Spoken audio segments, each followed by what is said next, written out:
Good morning, and good evening, and good Good afternoon. evening. And yes, Hello, Europe. is the first episode of a podcast known as Going to Listen to. This is Don't Know Drag. I know drag, but you don't know drag. And by you, I'm not talking about the listener who won't be listening to this because no one's gonna listen to this. But I am talking about my co-host. Oh, maybe I should introduce myself first. Hi, my name is Stephanie, and I think I know drag. And you are? I am Rock, and I absolutely do not know drag. I feel like you're going to have a really fun time editing. Oh, this is gonna be a nightmare. So my name is Stephanie. I was born and raised in New York, which I would say is the drag capital of the world. First time I came across drag and like knowing what it was season 2 of RuPaul's Drag Race on Hulu, 12 or 13, and I stumbled across it. Watched season 2, 3, and 4. I don't know if season 5 was even out yet. I remember watching those seasons and being obsessed. The first drag queen I was ever like enamored with was Jujubee, especially seeing not just white drag queens or skinny drag queens or whatever, just seeing like a diverse cast like Jujubee. I would say Drag Race, the one thing it gets really right is its diversity of skin tones and races, more than anything else. And as we get more into this podcast, we'll definitely get into some of the lack of diversity in Drag Race and some of the problematicness and typecasting, I would say. But on the base surface, I would say it definitely does a really good job of showcasing varying racial backgrounds. That's my little introduction. So what when did you first see a drag queen? I wouldn't have the faintest Mrs. idea. Doubtfire? Oh, wait. That Would that be counts? wild to say? Because a drag is all around. I mean, even Ursula was inspired by a drag queen. Ursula from The Little Mermaid was inspired by a legendary drag performer named Divine. I mean, Tyler Perry, obviously, doing Medea. So definitely drag outside of queer spaces, I would say, has definitely been prevalent. A lot of straight people being famous for doing drag. You've seen Mrs. Doubtfire, right? Yeah. And The Little Mermaid. Would you say that's your first I've taste of seen The drag? Mermaid, if that counts. I don't know whether. I'm not quite so sure whether I've seen Mrs. Doubtfire or whether it's something similar, but Mrs. Brown's Boys in the UK? That would be Right. true. If it's the exact same, guy dressed as an old lady. Right. So like there definitely is drag outside of typical queer spaces. There's And I more think drag than you think there is. exactly. And I Yeah. think I think a lot of people forget that there was recently a straight contestant on season 14 of Drag Race. A lot of people were not happy about that, which I thought was really interesting because if we go back in history, a lot of most the most famous and most prevalent drag performers, other than like RuPaul and Divine and people like that, obviously, are straight men. I would say drag obviously is predominantly queer, predominantly LGBTQIA plus. Even if we look at cis women doing drag who happen to be straight, they're also straight doing drag. I think getting so hung up on people's sexuality doing drag is really silly because trans women who are straight do drag, trans women who are lesbian do drag, cis women who are straight do drag, cis women who are lesbian do drag, gay men who, not gay, I'm gonna say gay men who are bisexual. cis men who are bisexual do drag. I think putting a sexuality on an art form, I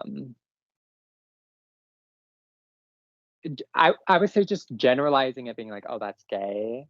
That's, oh, you're not gay, you can't do drag. Is basically what a lot of the response to Maddie Morphosis, who's on season 14, was. And I thought that was really weird.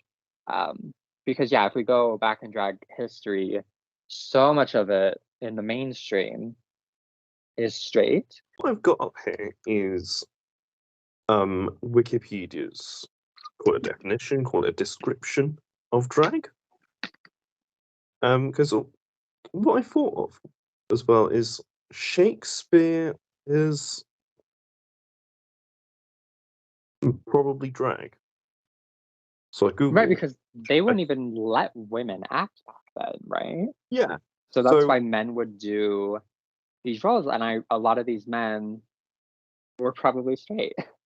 Yeah, most of them probably, and then be made. Well, no, not, if they were doing theater, So they probably weren't. That's a joke. But yeah, and notably, William Shakespeare, although you think, oh, he just writes for plays. No, he also does everything from directing to film roles as well.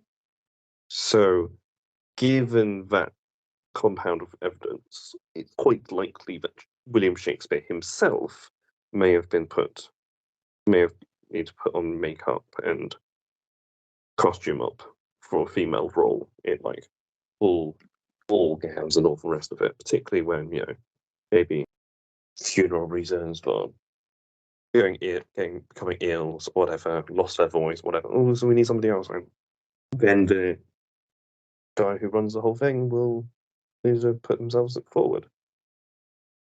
Drag queens back then were the real heroes because they were using and women in general, they were using fucking arsenic for their makeup. Yeah. Lead. Insane shit. Didn't do that as a sacrifice, knowingly. I know that this makeup has lead, but I will still do it for the art. No, they just didn't know that it killed them. The wigs and all that. All right, so when did you first hear about RuPaul's Drag Race? Probably sixth form, which for audiences outside of the UK, it's the last 2 years before university. So that was pretty late. That's my guess, because yeah, our school didn't really have gay culture or something. Once it got to sixth form, it was a whole different ballgame. Because partly because it went from having 180 people in a year group to having over 1,000, but the other was that there's a much bigger mix of people from a much bigger regional area that all going to the same school, and people have grown up a bit more, and people sort themselves out into people, friendship groups of people who are actually even more similar to themselves. And once they got into sixth form and everybody started finding each other, then it was a whole different ball game of. I remember definitely the Christian there was it got to a point where the LGBT society at sixth form and the Christian Union had a joint meeting. Wow. Yeah. Two evils coming together. No, that was a joke. Was someone like, hey, check this out? Did you stumble across it? People would have mentioned it in passing, and I would have been like, what are you talking about? And then they did some extent I don't think they'd have given a particularly great explanation, to be fair. So you're from the UK, obviously. What British queens have you heard of?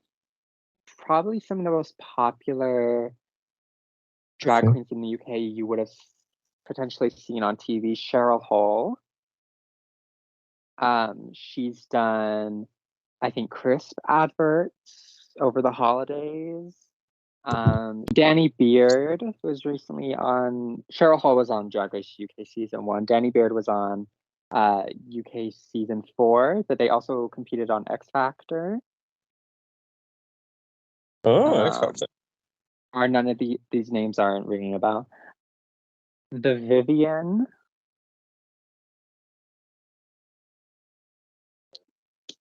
None of these names ringing a bell. Okay. You've mentioned Cheryl Hole before today. It's really interesting doing parallels between US drag mainstream and UK drag mainstream. Yeah. Question: what are the main differences between Drag Race in various places around the world? So RuPaul's Drag Race has franchises all over the world. The first international franchise was Thailand. It did 2 seasons before getting canceled. There's Drag Race UK, Drag Race Canada, or Canada's Drag Race.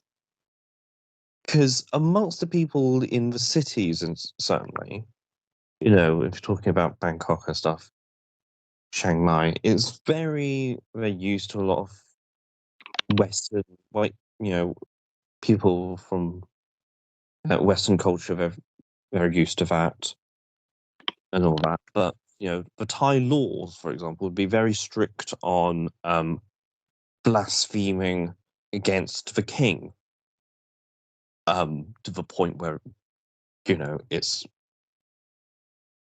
you'd get in prison for that sort of thing, which is, you know, really olden day sort of law. Well, Drag Race Italia, during its first season, basically kicked a contestant off of the show for being blasphemous against the church. Although they had her lip sync for her disqualification against another contestant, and whichever one lost the lip sync was disqualified for their behavior, which is just the most unhinged energy of all time. But yeah, there's Drag Race Holland, which recently also got canceled. France has a Drag Race. Belgium has a Drag Race. Italy has a Drag Race. Mexico just got a Drag Race. Brazil's getting a Drag Race. It's in so many countries. I The think Philippines. Yeah. On and on and on. So it's really, really quite global. We mentioned Australia, I think. Drag Race Down Under, of course, Australia and New Zealand included in that.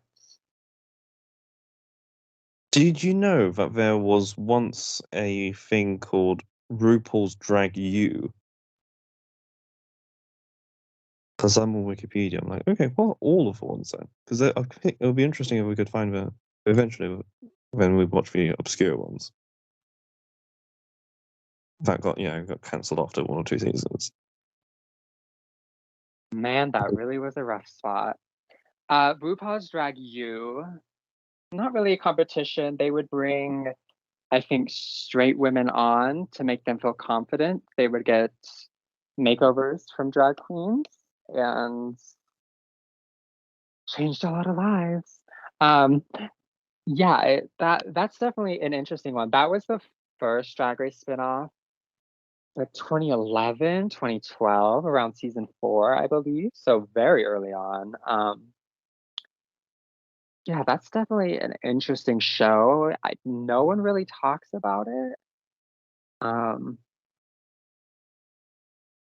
But yeah, that would definitely be interesting to look at for sure. And Celebrity Drag Race? How big of celebrities on there? I would say like any other celebrity show, it's people who are out of work currently. Supporting cast members, I would say. Not to take away from them. But I would say Celebrity Drag Race is almost a little bit like Drag U. In these celebrities come, they get drag makeovers. I haven't seen Celebrity Drag Race outside of some clips. But it's certainly fascinating. Okay. They were lucky then, because the premiere was April 2020 and finale of 2020, May 2020. So they must have been lucky and filmed that before things had to get complicated and then shut down or whatever. The Drag Race usually films around the summer and airs mid to late spring. Yeah, April, May, mid to late. So yeah, the preceding year. So if you had to give me a list of all the drag queens you've heard of, I would how many do you think would sheet be of on that paper. list? I would Okay, well, let's start. Start listing off names you've heard. Cheryl Hole. No, haven't talked about her before. Surprised you got that one.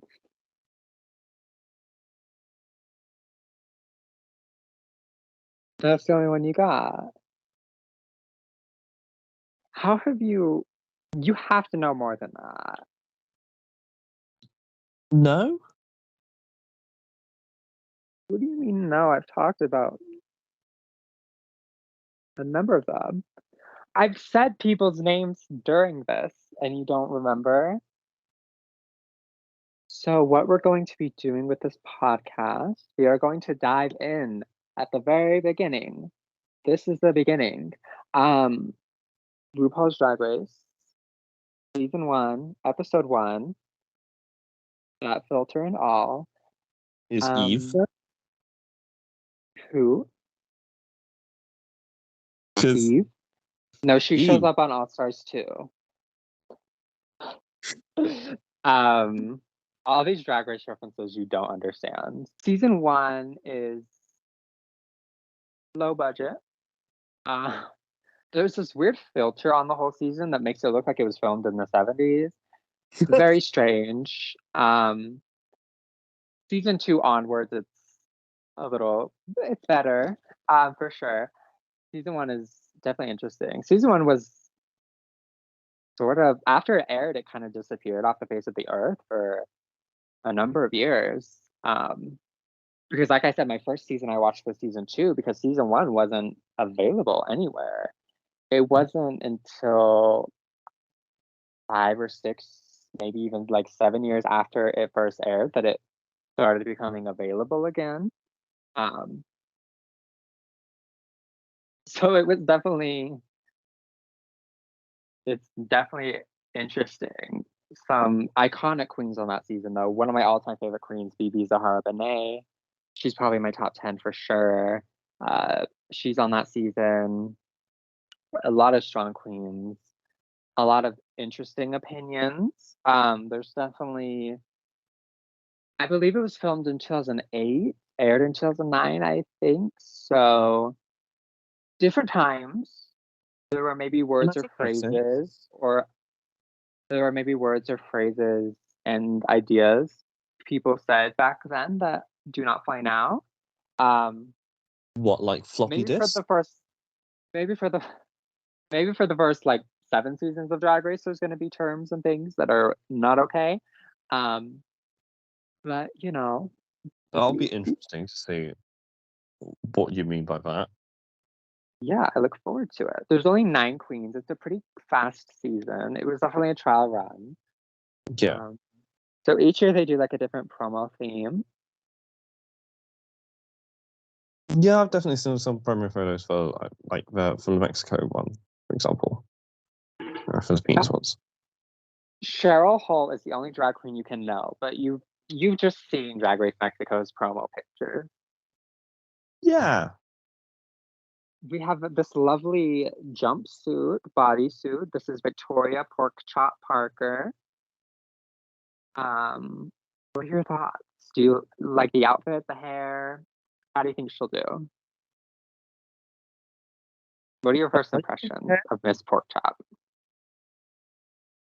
Like you could see someone like that in men's, they're called barber shops. What are they called in women's?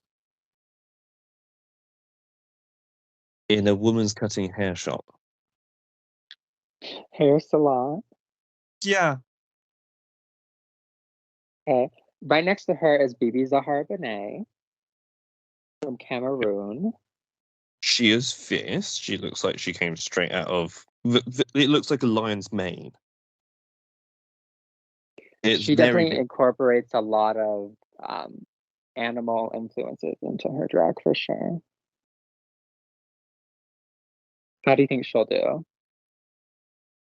I think she'll do great. I think it's Next really good impression. next to her is Angina. Is she got a big black hat on her head? Yes. It's She just at this angle. typically doesn't wear hair. She's our first bald queen on Drag Race. So she wears a lot of like headpieces, things like that. Yeah, it'll be interesting, but I can't quite see at this angle. It's off to the side. Can't see what the. I assume it's a big red flower, but I would personally. It's a tantalizing teaser in the sense I can't see what the flower. Next to her is Akasha. I would definitely say this promo theme is personal style. Akasha really stands out in this photo because she's the only one in blue, bright blue, cute dress. It's a light blue, almost turquoisey kind of blue. Not quite turquoisey, but it is light blue. But and it's the sort of thing color that makes me think about the sea or something. Next to her, we got Tammy Brown, a legend. So wild. It's yeah, like a lot of people going for all black or for costume. This She has like looks witchy vibes to me. It's very fierce. yeah. It could be if she's going for witchy, she could be witchier. Because at the as things stand, it's kind of she could be a character on Doctor Who from the costume.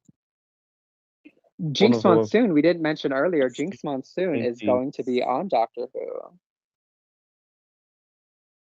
Anyways, next to her, black and white horizontal stripes. This is Rebecca Glasscock. It's a bold look. I like bold looks. I think in a show like this, you do have to be quite bold. Black and white stripes is bold. Well, just because it looks very different to everything. Yeah. But it leaves an impression, for sure. Interesting. Next to her is Jade Sotomayor. It's very... She looks like an extra in a rap music video. Yeah, like one of those 90s noughties Actually, ones, yeah. no, she's very like Nelly Furtado. It's very, yes, very of the time. I love it. It's like a time capsule. The second last one is giving me like Lady Gaga vibes, though. That's like 12 years ago now that Lady Gaga came out in a meat dress, right? And it's very much the same kind of colours. Bits of white, bits of pink, bits of red, yeah. What's her headpiece?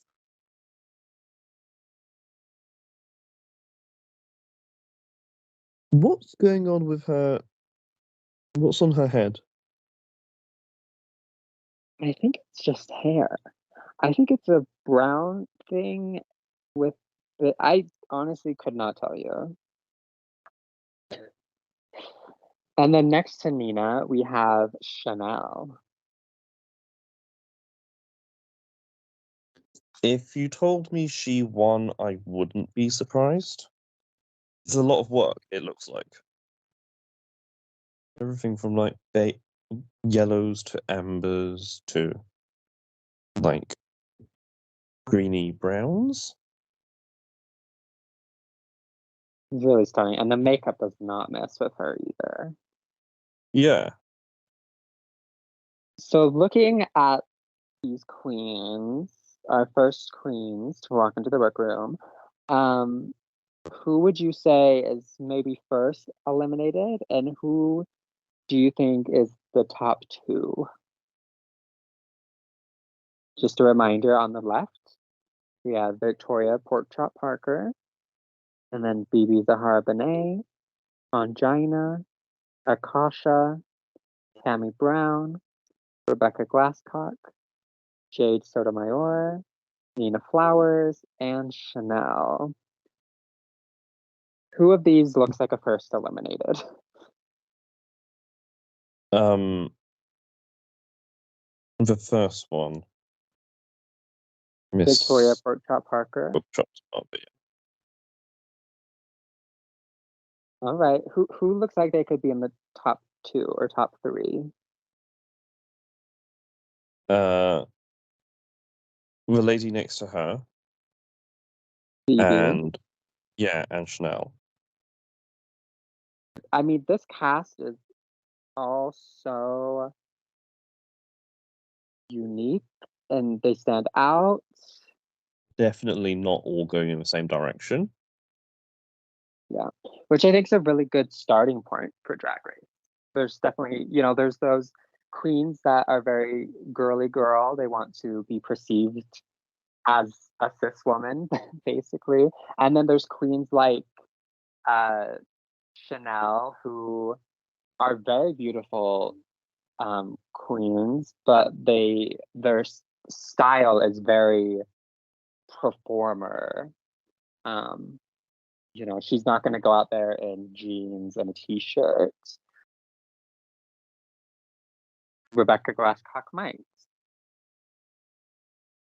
So that will do it for the primer episode. Thank you to the 0 people who listened to this. Our next episode, we will start season 1, episode 1. Thank you. And this episode is sponsored by